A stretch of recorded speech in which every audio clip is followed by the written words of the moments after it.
Welcome to Stress-Free IEP. You do not need to do it all alone. With your host, Frances Shefter, Principal of Shefter Law.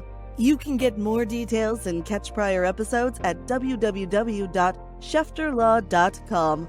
The Stress-Free IEP video podcast is also posted on YouTube and LinkedIn, and you can listen to episodes through Apple Podcasts, Spotify, Google Podcasts, Stitcher, and more. Now, here's the host of Stress-Free IEP, Frances Shefter.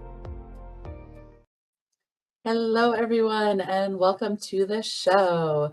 Today is a twist a little bit because for the first time, I am having another education attorney on the show. Randi Johnson, who is the principal attorney and chief engagement officer at Gravis Law, is here to join us so we can talk about being education attorneys, because a lot of people might be like, well, wait, aren't you guys in competition? And here's the thing, there's so few of us that are education attorneys. We all work together and help each other out because that's just the way we are, because it's all about the kids, right, Randi? Like, let's help the kids. Yes. And I mean, as far as competition goes, it's sort of a unfortunate way to have to say it, but like there's enough work for all of us, plus that even if every family who reached out for help, if they did, there was not enough of us to go around. Right. And that's so true. And that's part of the reason I have the show, is that to let people know, hey, we exist. There's education attorneys. So I know one of the things I wanted to talk about is, because I know it's different in every state. So in Maryland, you have to be an attorney to go to due process hearing. In Virginia, advocates are allowed to go to due process hearing. What about, because you're out west, right? So what about where you practice? Yeah, so I'm in Washington State, and non-attorney advocates are permitted to attend the due process hearing. In fact, I had a phone call from an individual who's starting down that path as a non-attorney advocate who was looking for some support in preparation for their very first due process hearing, and it was an interesting conversation. Right, because due process, for those that don't know, due process hearings, yes, they're administrative, but it's actual court. You have to have witnesses, you have to produce evidence. There's things about preserving the record. There's a lot of legal stuff that goes in that if you don't know, which most advocates don't, we go to 3 years of law school for a reason. If you don't know the rules and the evidence, then even if you lose, I know there's been case law on this, if you lose and you hire an attorney to appeal it to the next level, there's a lot of times that there's nothing we as attorneys can fix. We can't do it, right? Because there's certain decisions that an advocate might make that's considered a legal strategy, you know? Right. If you didn't object, if you waived something, if you inadvertently left something out or said the wrong thing. And I think it even goes further. It's, what conversations and strategic communications and prep are they having with mom and dad or caregiver? And, just as you said, you don't know what you don't know. I went so far as to say, did you read the notice of hearing? What do they think the issues are? You got to start there.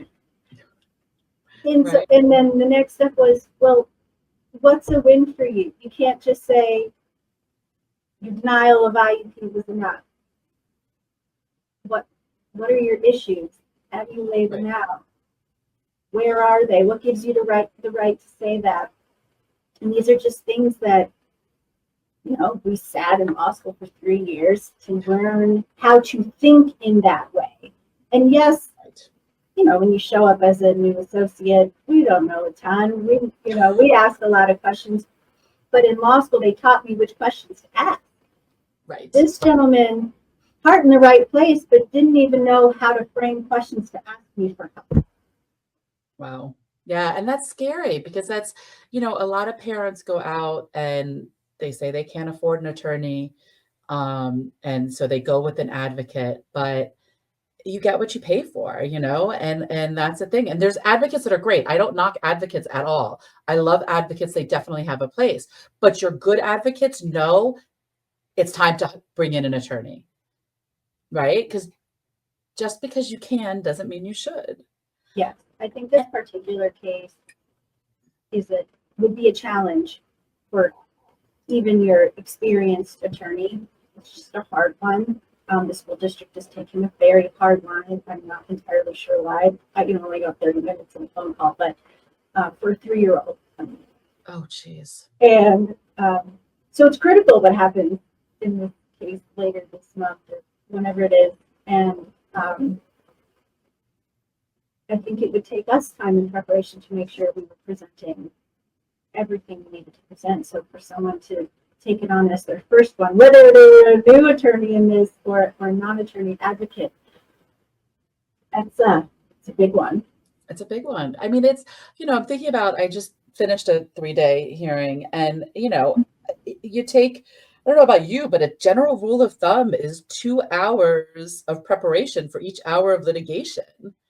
And that's prepping our witnesses, knowing which documents we need, doing our 5-day disclosures, matching the witnesses, how to get evidence in, because not all judges do it the same way, And it's just all these little things that you don't realize are important because, again, if it's not done right and you lose, there's certain things there's nothing you can do on appeal. So it's not even like the attorney can come in and fix it later. You got one shot, right? It's important work, hard work. Yep. And it can be, there are times where I'm, looking at a case file and I'm like, that's a big bite to chew. Right. Well, and it's also, a lot of people don't realize that, yes, there's the law, but it's not black and white. And that's how we're set up, right? Because case law then interprets the law, and that's where the lawyering comes in. Okay, everybody knows with IDEA that, a denial of FAPE. Okay, what is a denial of FAPE? What does that mean? If you don't know, you need to prove the procedural violation of they did not draft an IEP that was reasonably calculated to the unique child. I'm forgetting the quote to the, unique for that child, that's for them to make progress, that you need to do the procedural and then you need to do the substantive. Okay. So yeah, you're right. This IEP is awful, but what harm did it do? And if you don't know that, then again, it's elements you're not going to prove. And if you don't even put on evidence for that element, it's not something you can appeal. And where do you get how to do that and how to define things is you get it from case law, and that's like yes, we have the laws, but then the courts interpret the laws and what it means. So what is a denial of FAPE? Is a child failing enough to be a denial of FAPE? Is a child failing a test enough to be, what is a denial of FAPE? And that's why we have a court system to determine that, right? And if I remember there was one case, and I don't remember the name of it. I'll have to look it up and put it in the show notes. But there was a case I was reading about from a district court because the family lost on the administrative level and appealed. They hired an attorney, appealed it on the district level. And the ruling said, well, the advocate didn't use that. And that was a strategic decision the advocate can make. And so it's not in the record and we can't look at it. And so had that advocate known, or had there been an attorney that would have known that what needed to be in, it would have been a different outcome. But if it's not, you can't go anywhere with that, right? When you lose the opportunity to argue an issue, it's so disappointing. Right. You just want to say that when you just can't. It's gone. Yep, it's gone. It's so sad. It's hard. And I get it. Lawyers are expensive and stuff, but this is your life's education, your child's education and the rest of their life. And it matters now. What is it worth investing to make sure they're getting the right education and transitioning into adulthood, right? Because that's the other thing a lot of people don't understand about the IEPs is everybody's like, oh, it's just for kindergarten through 12th grade or certificate. It's like, but no, right? It's how to transition to adulthood. It's Because that if you story. It's a story that follows the kiddo into adulthood, moving towards the resources they need out into the community for quality of life, to access resources, medical, financial, legal. They're going to look at that because that's all they have. And especially in those high school years, my goodness, I present to school districts, to teachers, for their clock hours, and say, like, when you're sitting with your family and the student where appropriate, and they're in 10th grade and you've got 3 years left, expanding the language to discuss independence and life skills and critical thinking, and all of these things that adults need out in the world of work, even when we know this is not going to happen into age 22 and beyond. We need to talk about them. Yes, let's celebrate the wins. Yes, kiddo can now sit in the classroom all day. I mean, that's exciting. But when they're not able to get through a full 6 hours, 100 different types of modalities to get them through, consider a world of work, a competitive job. That doesn't exist in a competitive job. There is no world in which you can have a person sitting next to you essentially doing the work with you, for you, for 8 hours a day. That's not a thing. And so if you leave that out of the commentary and simply say the kiddo can sit there, at some point, when they call me up and parents call me up and say, hey, I need help filing for adult SSI or adult disabled child benefits, and I'm like, great, did the kiddo have an IEP or 504, any accommodations, send me what you got. And all I see are these really glowing, optimistic reports. Social Security is just going to, come out. This is going to be a 3-year slog. Yep. Yeah. And it's so true, because there's that struggle, I know, and I've talked about this before with transitions, and I don't know how they do it out by you, but transition's supposed to start at 14 is when they're supposed to start talking about the transition section. And it's always general around here. And it's so frustrating because I'm like, no, this is, what do we see our child going to be doing? Is this a child that's going to be living independently, going to college, vocational school, not living independently? Okay, if it's a child that's not living independently, what do we need to do to set this child up to be okay in the world? Right. Are there agencies? Okay, so let's look at what agencies we need to link them to. And their transition planning should be us as the adults figuring out what this child needs to be able to transition, right? Because for SSI benefits or, insurance, for qualifying for anything, for almost any benefits, you have to have something before the age of 18. And whether it's an evaluation or an IEP or what it is, you have to have something before the age of 18. And it needs to show that the child, I mean, not all of the negative, but it needs to show the negative for our kids that are lower functioning. Absolutely. I need to know that if the child is presented with more than 2-step instruction, they're going to have a meltdown, or they're not going to remember steps 3 beyond. That's important to know. That would be very helpful in a person's application for Social Security, because there are few to no jobs that only have 1 to 2-step instruction and just that all day long. It's not a thing. But if we don't spell that out and we're leaving it for someone to guess, they're always going to guess against our person. Right, because from what I know, SSI, they almost always deny the first time around, and then you have to appeal, and it sometimes takes 2 or 3 appeals to get through.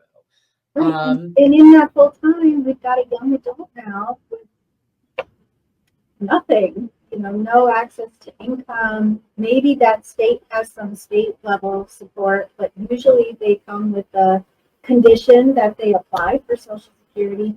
If and when they're denied, then they get kicked off that state program, reapply or wait a period of time. And that's a lot of headache. It's a lot of burden on the caregivers, on the family to try to figure out how they're going to make this work. And a lot of that can be avoided when we start earlier and we say, hey, teachers, therapists, people in my village, I need everyone on the same page. I need us all rowing in the same direction, using as much of the same consistent language as possible. This is what we're going to do. And we're not going to hurt anybody's feelings. We have to remove the ego out of it. Yeah. And as a parent with two children with IEPs, like that is usually the first thing I say when I meet new teacher of the school year. Like, this is not about me. Yep. My feelings aren't hurt. We need to really talk about what my kiddos' abilities and challenges are this year and set realistic goals and objectives. Yeah, it's the same thing. Both my kids are on IEPs as well. And it's also what I like to say at IEP meetings often is that a child not making progress is not something against the teacher. The teacher did not do anything wrong. The IEP is not constructed right. And we need to see how we can tweak things, because the IEP is not only for the child, it's for the benefit of the child.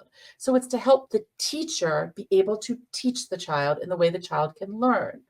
And I get so many IEP meetings that the school gets all offensive because we say the kid's not making progress. It's like, but he's not, right? And they just fight it all the time. And it's, and I take that step back and like, look, there's nothing, it's not you. It's just, it's not working. Let's figure out how to make it work. Right. And that it's always about checking in. I mean, I can't say this enough to other parents. It's not just enough to get that IEP. I'm glad you do, but you also have to be very diligent to make sure it is being enforced. Like, it is happening. It's being practiced, and to rely on your kiddo. There's no way my 12-year-old is going to come home and tell me and say, hey, we started a new book. I didn't get it on the book, on the Audible, in the bookshare. Now I'm behind. Right. Like, I have to go ask. Did they get a new book?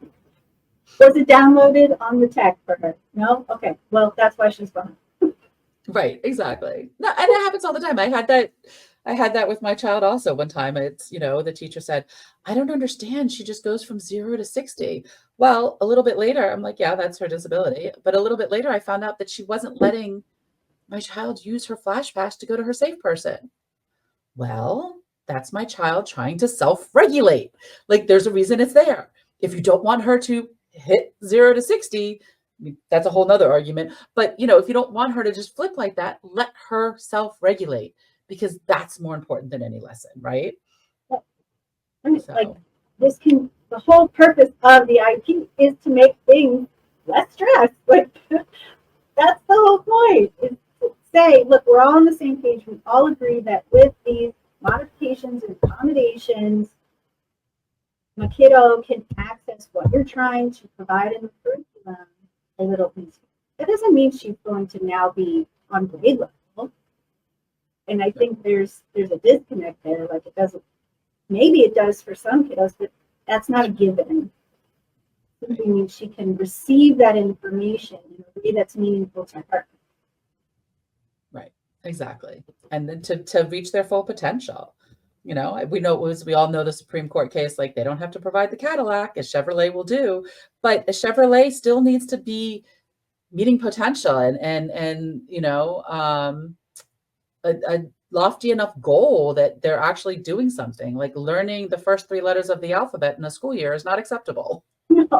No. And I like to couch mine, where it's appropriate, but like for my kiddo, I'm like, and this is from when she was in early elementary, now she's in middle school, and I said, like, I want her to be able to read and understand a cooking recipe, read and understand a bus schedule.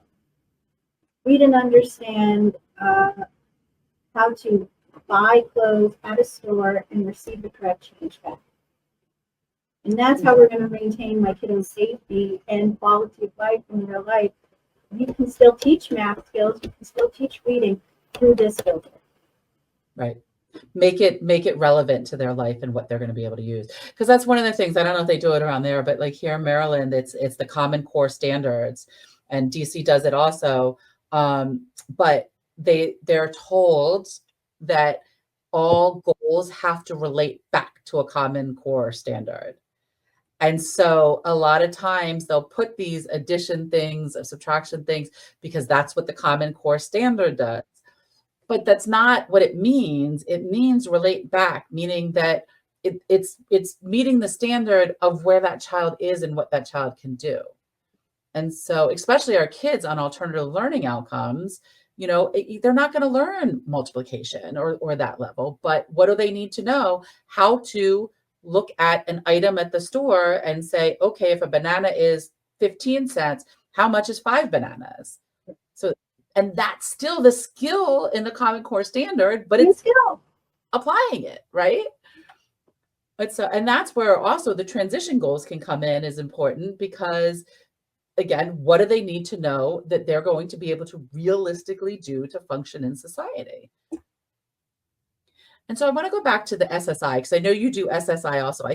I always go back and forth and toying with whether I want to add SSI to my practice or not, because I know they're related. They're so related. There's so much overlap. It's a lot of similar language, and you really, something that I love about the overlap in it is just that, family can come to you once and you get to know them really well, really intimately, and you sort of grow with them as the needs evolve and change, but you're working on this, you're using the same case file, basically. Evidence is very similar. And so it's just, right. There's some stress alleviation. Yeah, no, I can imagine, because I know there were times that I had people that needed help with the SSI, but it wasn't, I've done it once. I did it once with a DC client through a court case, and I actually got it approved on the first time around. And I was like, this is pretty cool. But I know it's a practice you need to know and be really into and stuff. So, I toy with it. But I know you said earlier that there's certain things, like when analyzing an SSI case, that they actually look at the IEPs. What are some things that our listeners should look for or make sure is included in their IEP to help them with the SSI benefits? Oh, so they're looking at same age peers. How does that child measure up against same age peers, which is different from an adult perspective, where they're going to look at whether that individual, the adult, the adult individual, can work out in the competitive work environment without modifications and accommodations. Now, that transition can be challenging, because when we're just looking at a kiddo against their same age peers, my goodness, that spectrum is right. Right. And there are some specific measurements. They'll look at standard deviation to IQ scores and these sorts of things, but there are other domains in which it's very much, I want to say it's objective, but there's a subjective component to the observation of how the kiddo is doing in an environment. How are they interacting with others? Can they maintain personal safety where it's age appropriate? Another same age kid would know not to jump off that ledge or jump off the top of the slide, kind of thing. Can they self-regulate? Can they speak? Can they dress? Where it's otherwise would have been developmentally appropriate. And so it's really helpful to have those kinds of things in there, especially when kiddo has OT support or has para support, to put in, literally add in those things that the para and the other resources are doing to support that kiddo's environment. They're doing as well as they are doing because there are grown-ups wrapped around them doing the following things, holding them up. That's where we miss. We always see reports where they want to tell us how well the kiddo is functioning in the classroom, but they're not adding in what the supports are doing to make it so. That makes sense. And I never even thought about that for the present levels, but that's where it should be. With the support of an adult, the child can do ABC. Independently, the child can do XYZ. So making that distinction. It's so interesting because I never even thought of that, but that makes so much sense, especially when our kids get older, because again, it matters. Like I know, especially with our kids that are lower functioning, that parents oftentimes and schools, they want to do they're doing this and they're doing that, but they don't put in with what support. And it matters so much. Someone who doesn't know your kiddo and doesn't know your will assume that the child is functioning as well as they are, independent. And Right. so when you get to a place of, I'll use certain ADLs like toilet, perhaps the kiddo has executive functioning delays such that they get really involved in a activity. And unless an adult reminds them at appropriate times that it's time to go and use the restroom, they will wet themselves, or they will have an accident, or something will happen. But if reminded and escorted to the restroom, they can toilet independently. Now, leave out the adult support part. Right. Yeah, exactly. They're going to have a much different expectation of that person in a work environment. Right. Yeah, no, it makes sense. And I know a lot of people be like, oh, but that's down in the modifications or in the supplementary aids, but it doesn't matter. It should be in the present levels also, because this is the present level. With these supports, this is what this child is doing. This is what this child needs to be able to function and do this stuff, with minimal adult support, with no adult support, but put the words in there, right?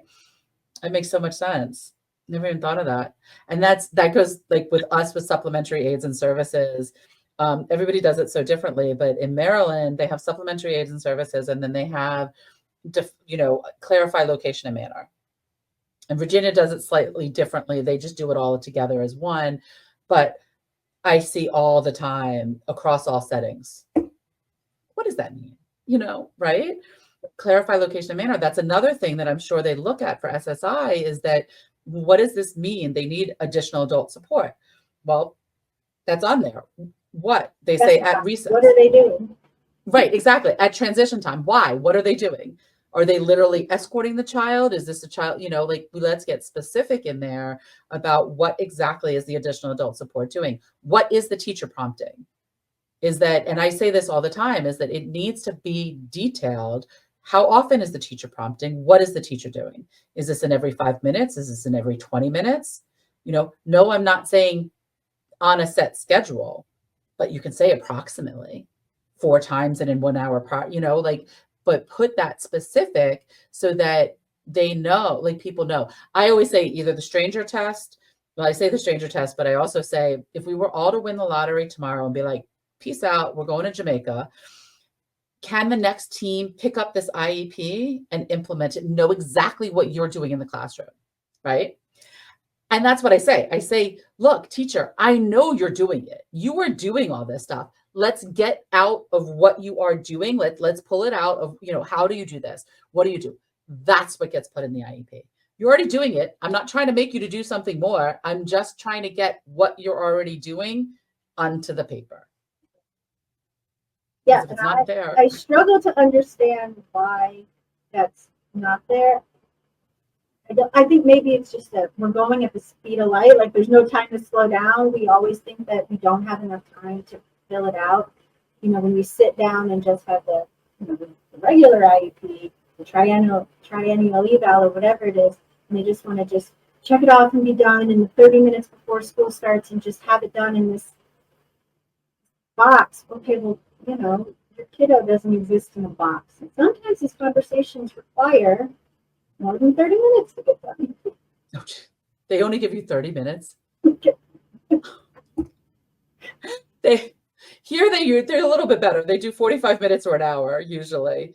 Sometimes they go over, but they usually book for 30 minutes. And I'm like, there's 6 people on this call. Are you Everyone didn't even talk yet. Right. I love the meetings like when we have scheduled for an hour, and every now and then, I know for me, what I do is for the IEP meetings, I'll go over the IEP in detail. And, I have the master's in special ed and I used to write IEPs when I was a teacher and all that other stuff, but I go over it in detail with my client. And then at the IEP meeting, I always start with, I know it's your IEP meeting. I'm not trying to overtake it, but can we just hit the points where we have questions? And I see all their faces like, yes, because then we just hit. I don't need you to read me the present levels. I read those. They're good. They're fine. I need this tweak. I need that tweak. And so there are times that we have a meeting scheduled for an hour. And of course, in Montgomery County, at least, if parents have an attorney, they have to have their attorney, with 2 attorneys on the call and all the extra, people that we have that come when bringing an attorney. And we finished the meeting in a half an hour because they got us the documents 5 days in advance and we were able to fully review it and prepare. Right. And so, but it's interesting, like I'm just thinking back on the present levels. That's one of the things, and I don't know if you see this also, but there's so many times that I'll see the present levels. And the way Maryland does it is so crazy because it's like all the present levels and then all the sub accommodations, then sub aids, and then the goals. And so by the time you get down to the goals, you forget what the present levels are. Right. So, right. So I always have to take the notes and I'll be like, oh, okay, present levels. This child is struggling with multi-step multiplication, multi-step word problems. And then I get down to the goals and it's like, we'll learn how to count money. What? Huh? Like, it's not, yes, there's 8 parts to an IEP, but they're not 8 separate parts, right? They all have to go together. And so the whole thing has to make sense. You get to the end of it, what are we actually doing here? And I think that is what ends up happening. It becomes this very disjointed document that it almost is impossible to implement a poorly written one because none of the pieces make sense. You can't, even if you had a traditionally functioning student, they couldn't implement this thing because there's just so many at a time. You couldn't even get there. Even if it start. And so then that's usually what happens, and nothing happens. And now the parent is extraordinarily frustrated. We had this whole meeting, we wrote this thing, they're not doing any of it. Yes. And is it written in a way that can actually? It has to be a usable document. Right. And if the way it's written based on the child's needs, as it's supposed to be, not the school's affordability or budget, based on the child's needs, what supports does the teacher need in order to implement this IEP? And that's a place that they often get confused at. Of like, you teacher, can you fully implement this IEP as it's written? Right. No. And I frequently ask that question in the meeting because I'm looking at the teacher, their face is like, okay. And I stop and I say, okay, we just wrote all of these in with your current supports in your classroom. Is this even doable? Right. The answer is usually like, Right. So what do you do? I mean, so what do you do when the teacher says no? Are you able to get the schools to put in additional adult support? yes. So I mean, the thing is that you sort of have to, it almost becomes like a quasi social work on behalf of the classroom teacher. And I've become their advocate. And I say, yeah. Mrs. Smith really wants to be able to implement the thing we've all agreed kiddo needs. Do you see her body language? This is telling us that there's something missing in the classroom. Let's have a conversation about what she needs to make this happen. Right. And then now that's the focus of the conversation. It's away from the kiddo. It's almost like there's a change of energy, I think, a little bit. And sometimes there's a pushback, but I often find that like once they feel like we're all on the same, we don't actually have to fight. This doesn't have to be adversarial. We can all agree that the goal is to be a helpful village. Right. What can we do to help people? Right. No, it's true. And then I've gotten, I'm sure you have too, like after IEP meetings, teachers, or way back when we were in person, right? But teachers outside, like telling me and the parents, like, thank you so much. Because the teacher knew they needed it, but a teacher cannot go up to a principal and say, hey, I need more support. I can't handle my class without support because of the IEPs. That teacher's not going to have a job much longer, No. And I don't blame them because that's the way it is. But that's our job at the IEP meeting. And I would say as the attorneys, that's our job to make sure that the teachers get the support they need to implement the IEP. Right. And that goes back to for the benefit of the child, because I always get pushback on that. It's like, well, we didn't say the child needed it. No, the child doesn't need it. But in order for this IEP to be implemented, which is the benefit of the child, the teacher needs the support. So it does go on the IEP, and it does because this is what the child needs. And then you just clarify in this situation, additional adult support is needed for the teacher to be able to do X, Y, Z. And you know what? Now it's not a one-on-one for the teacher, it's for the child. You're not stuck with that. But when that child is in another classroom, you need an aide to help the teacher do this. And guess what? That aide can be helping with all the other 10 kids, right? And frequently the aide will say, I helped like five kids who didn't, weren't on my list or whatever, because they need help too, because there's 25 kids in Mrs. Smith's class, and they all need. Right. And in the 25 kids, how many have IEPs? And yeah, probably. I would say definitely close to a third. And I don't know, I wonder, because I don't know I did to an extent scheduling. I got so much grief from certain teachers when I was doing scheduling because all of my kids with IEPs were in one elective together. And I'm like, because I was at an alternative middle and high school at the time, because we only have one section of each special education class. So I don't have an option to put them anywhere else but that elective, because there is no other elective taught at that period. And I can't, don't come back at me, go talk to the principal about how they're scheduling things, because I can only do what the principal's doing in scheduling. And that's something to look at, I guess, on the administrative side, to look at what the scheduling is. And I know that just reminded me, like, there's times I've gotten on IEPs, I'm trying to remember how I word it, not selective scheduling, but first priority scheduling. Yeah. So that, like, for our kids that need that break in the middle, our kids on the spectrum with PDA, or our ADHD kids, or, that you don't have all 4 core classes back to back to back in the front and then all electives, and it's right. And if you're going to pull out for services, you really do need to be mindful what that gen classroom is doing when you pull out, because it's more than just getting the work done, adhering to the curriculum, but there's a social emotional component to, like, the kid actually really likes science. Let's not pull the kid out for a speech during science. They can actually interact. They are doing the work on grade level. Science is not their problem. Let's not interrupt that. Let's give them a win. Right. Yeah. No, and that's something to be considered. And that, that's something with our older kids that I'm sure probably comes up with you as well, but I know it comes up with me often with our older kids, is that, yes, they need pull out for whatever it is, but how is the child going to act? And is the child going to be willing to go? Does the child want it? And what is the child going to be missing? And there's times that I coach parents to, hire an outside tutor to learn those basic math skills. I've hired an outside tutor for my daughter for reading. I mean, yes, my school is phenomenal. They're pulling her out 20 minutes a day.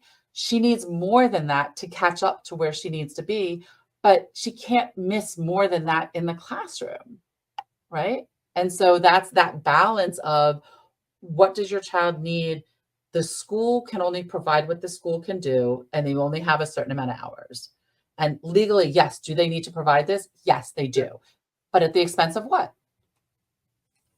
right? Are And they that's the missing the art class? Are they missing the, like, you have to consider the whole kiddo. Like, are they missing the friend time? There is a very important social and community component to going to school. Right. And then people say, oh, well, we'll pull them from resource. Well, guess what? Resource is their downtime. So that's not right. So that doesn't make sense either. So It also deserves a break. Huh? It also deserves a break. Right. Exactly. We don't go straight 6 hours. Oh, that's so crazy. I'm so excited that I had you on because it's so cool talking to another attorney, right? To show like these are the things. And I learned something also. I never even thought about the present levels of putting in the support there. We put them in the goals, but we don't put it in the present levels. And now, sorry, any teachers that have upcoming IEP meetings with me, guess what? Focus on your present levels. It's so funny. I don't know if you do this also, but I always wind up with a pet peeve that I like focus on for a while that transition plans are just really bad. And so that's my focus because yes, I review the entire 35-page IEP, but let's be realistic. If I were to nitpick everything on the 35 pages, we'd be there for 7 hours, 8 hours, right? So let's focus on what we need to focus on. And so that's my new one. Present levels is going to be where it is. But it makes sense because if your present levels are written well, it all flows into the rest. Of these are supplementary aids and services they need that we're already providing in the present levels to be successful. These are the goals that, and it all flows together. So, all right. So I know you said, and I already forgot, what state you're in? Washington? I'm in Washington. I'm licensed in Washington, Idaho, Arizona, Colorado. Wow. So you practice in all those states for attorneys. So it's, I say all the time that I'm an international law firm because I've had schools overseas, American schools overseas have to follow IDEA. So that, but I say I can be an advocate in any of the states, but here's the thing. Yes. What's the difference between an advocate and an attorney in those situations? It's not legal advice. I still know all of the things. I could still, as an advocate, go through the due process, but I wouldn't if I'm not licensed in that state because sometimes there's state things that go on differently, right? And that's what I tell people. Like I have a lot of clients in Virginia and, I'll get into the case. I'm like, you know what? I don't feel comfortable doing this anymore. Can I? 100%. But I think you're going towards due process. So it makes more sense for you to hire an attorney that's licensed there so that they set it up and they have it all. So you're not paying me and then paying them to catch up to speed. Right. So, and I know we're going to have, so it's Gravis Law. I know we'll have all your contact information in the show notes. What's the best way to reach you though? If somebody wants to, say, hey, I think I need to consult with an attorney at this point. Email is great because I'm on it all the time. It's just rjohnson@gravislaw.com. Awesome. So this has been so great and so wonderful. Thank you so much. This was really fun. Yeah, thank you. You've been listening to Stress Free IEP with your host, Frances Shefter. Remember, you do not need to do it all alone. You can reach Frances through shefterlaw.com, where prior episodes are also posted. Thank you for your positive reviews, comments, and sharing the show with others through YouTube, LinkedIn, Apple Podcasts, Spotify, Google Podcasts, Stitcher, and more.